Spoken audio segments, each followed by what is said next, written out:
Senator Feinstein. Senator Cotton. Over the last few months, we've seen a marked increase in violence and intimidation by pro-abortion groups. Left-wing mobs have gathered outside the homes of Supreme Court justices to try to intimidate them and affect their decision in the Dobbs case in blatant violation of federal law. Yet the weak and hopelessly partisan Attorney General Merrick Garland refused to enforce that federal law. It's gotten so bad that the Supreme Court marshal has had to go to the governors of Virginia and Maryland and plead with them to protect our Supreme Court justices at their homes. In one case, a Democratic hitman even traveled from California to try to assassinate Brett Kavanaugh at his home. But it's not just Supreme Court justices targeted. Pro-abortion groups, including one calling itself Jane's Revenge, has claimed credit for firebombing a pro-life organization in Madison, Wisconsin, and numerous other firebombings, attacks, and acts of vandalism against pro-life groups in more than a dozen states. The same group even attacked and vandalized the campaign office of a Republican congressman. This weekend, 3 separate churches in Maryland were all attacked, all 3 vandalized and desecrated, and 2 were set on fire.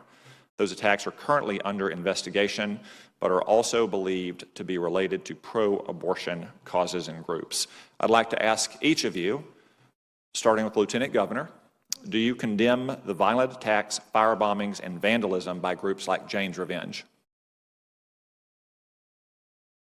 Thank you, Senator.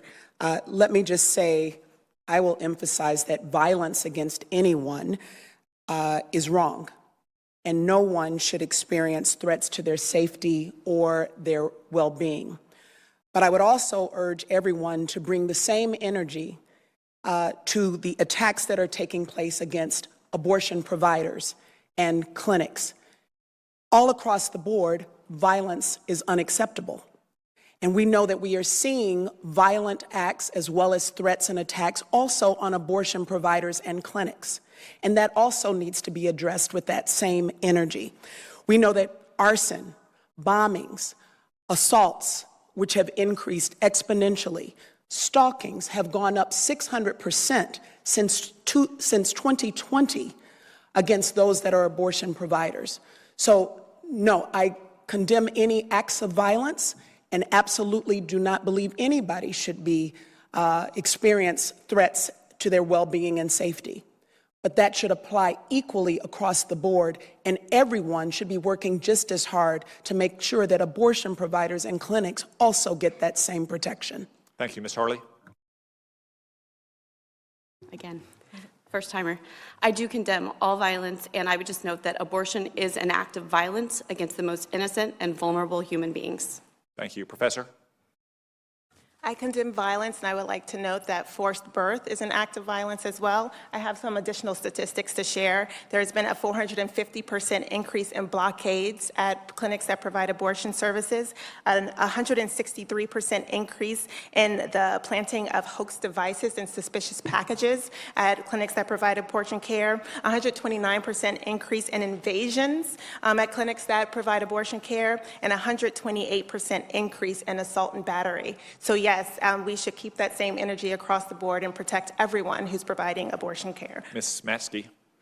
Yes, I also condemn that violence. Violence should never be carried out on anyone at any time. And pregnancy centers here recently, since the overturning, the violence has been overwhelming that we have sustained, and the amount of money we have had to spend to protect ourselves just so we can offer free services to women is unbelievable. Doctor? Thank you so much. I appreciate the outrage for the violence. In fact, my own family would appreciate some outrage in protection of ourselves. Dr. Lynn Weller, murdered in 1977, would have appreciated some outrage. Dr. David Gunn, murdered in 1993. Dr. John Britton in 1994. James Barrett, a volunteer, murdered in 1994.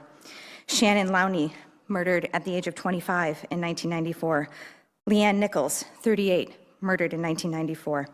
Dr. Barnett Slepian, 1998, murdered in Buffalo, New York, after returning home from his synagogue, and just hours after his wife forwarded the threat to the police.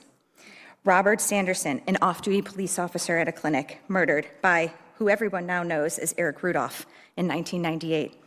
And of course, Dr. George Tiller in 2009, murdered in his own church, would have appreciated your outrage as well. I'm sorry, I didn't hear an answer to my question. Do you condemn the violence committed by groups like Jane's Revenge? Echoing all of my fellow panelists here, I absolutely condemn violence against everyone, including abortion providers. Thank you.